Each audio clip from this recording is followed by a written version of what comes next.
गुगलले लाखौं प्रयोगकर्ताहरूले डाउनलोड गरेका 4वटा विभिन्न एपहरूलाई आफ्नो सुरक्षा पोलिसी उल्लङ्घन गरेको कारण प्ले स्टोरबाट हटाएको छ। एन्ड्रोइड मोबाइल फोन प्रयोगकर्ताहरूको सुरक्षामा गम्भीर उल्लङ्घन गरेका कारण त्यस्ता एपहरूलाई हटाएको हो। र साथै यदि तपाईले ती एपहरू आफ्नो फोनमा डाउनलोड गर्नुभएको छ भने तुरुन्त डिलिट गर्नको लागि गुगलले आग्रह पनि गरेको छ। र ती एपहरू रहेका छन् Bluetooth auto connect, Bluetooth app sender, mobile transfer, smart watch, driver, Bluetooth wifi USB रहेका छन्।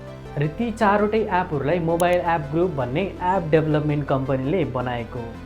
सुरक्षा सम्बन्धी अनुसन्धान गर्ने वेबसाइट मालवेयर बाइट्सको रिपोर्ट अनुसार ती एपहरूले क्रोम ब्राउजरमा अनावश्यक ट्याबहरू ओपन गर्ने, आइडी र पासवर्ड चोरी गर्नको लागि विभिन्न किसिमका फिसिङ वेबसाइटहरू ओपन गर्ने, एडल्ट कन्टेन्टका वेबसाइटहरू खोल्ने, 24 घण्टा ब्याकग्राउन्डमा रन हुने, साथै विभिन्न भाइरसहरू डाउनलोड गर्ने कार्य समेत गर्दछ। अन्त्यमा हाम्रो युट्युब च्यानललाई सब्स्क्राइब गर्न नबिर्सनु होला भन्दै बिदा हुन चाहन्छु। हस्त, धन्यवाद।